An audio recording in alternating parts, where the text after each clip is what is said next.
Republicans said was, you know, elect us and we're going to do something about the economy. Well, they did something about the economy, all right.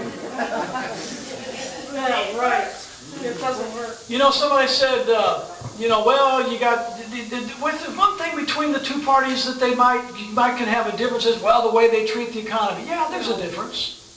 What's that? The Democrats want to tax and spend, and the Republicans want to borrow and spend. Right? Right. But they both want to spend. You remember in 1994, Newt Gingrich orchestrated his contract with America, and he said, if you'll give the Congress to the Republican Party, we promise to do this, this, this, and this. They had this contract. One of the things that they promised to do was they were going to eliminate 5 federal departments. You remember that? Energy, transportation, education, etc., etc. Well, they were elected to the House and Senate. But after they were elected, guess what? Not only did they not eliminate any of those 5 federal departments, but they increased funding for them to the point that you've got to go back to the administration of Lyndon Baines Johnson in the Great Society to equal the spending, and I'm talking about the discretionary domestic spending that came into our country under the leadership of the Republicans in the House and the Senate, with a Republican in charge of the White House as well. They spent money like drunken sailors, and that's an insult to sailors. Because at least sailors spend their own money, and they're spending our money. They're not going to stop spending. So here's what we're going to do when we get to the White House. We are going to do everything we can as president to overturn the 16th Amendment to eliminate the personal income tax and the Internal Revenue Service.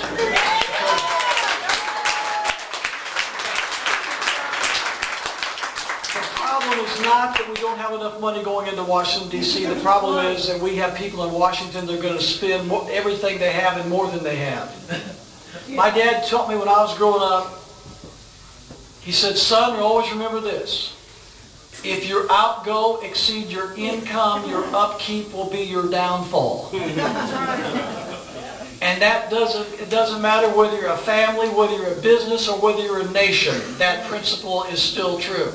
So we're going to eliminate the Internal Revenue Service. It's unconstitutional in my view from the beginning. The IRS is an unconstitutional entity that's got to be eliminated. We've got to get Washington, D.C. off the backs and out of the pockets of the American people. We've got to do it. People say, well, if you do that, how are you going to fund the federal government? You're not going to have enough money to fund the federal government. Well, here's what I would do on that, and then I'm glad you asked. We would put in place, and now listen to me carefully, we put in place an across the board general, this is not a protective tariff, a general across the board 10% tariff on all imports coming into the United States of America.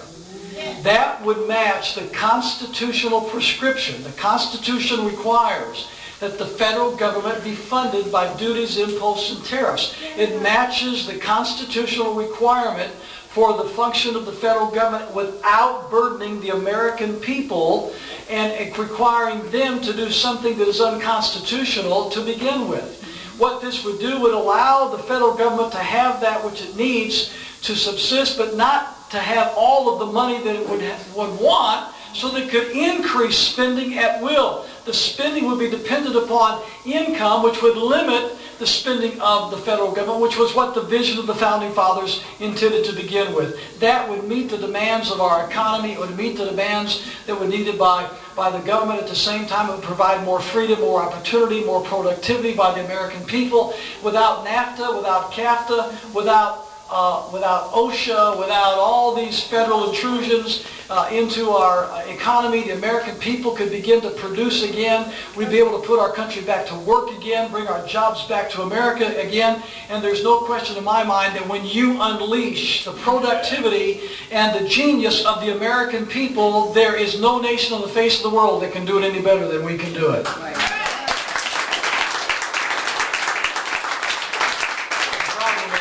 The problem is, of course, Washington, D.C. will not let us be the people that we were destined to be. And so that's what we would do for the economy. And I tell you what, I just can't wait to get there. And as far as you folks here in this part of the world, I think I might be preaching to the choir here, I'm not sure, but I think that this is a group of people that understands the principles of freedom and understands constitutional government and understands the importance of electing people that really do believe in the distinctions that make us a free and independent nation.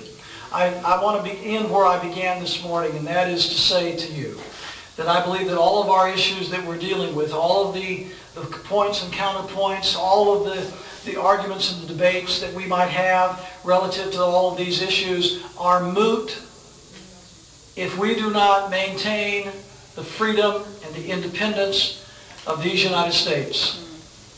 And to that end, I am dedicated and I am determined that I will do exactly what my oath of office requires me to do. Anytime a constitutionally elected office holder takes office, they put a hand on the Bible, the other hand to heaven, and they swear or affirm an oath to do one thing. They don't promise to please the party bosses. They don't promise to please Katie Couric in the mainstream media. They promise before God to preserve, protect, and defend the Constitution of the United States of America. And ladies and gentlemen, I'm here to tell you that I will take my oath of office seriously. And when I assume the office of President of the United States, I will preserve, protect, and defend the Constitution of the United States, and I will insist that every congressman and every senator preserve, protect, and defend the Constitution of the United States. Thank you very much.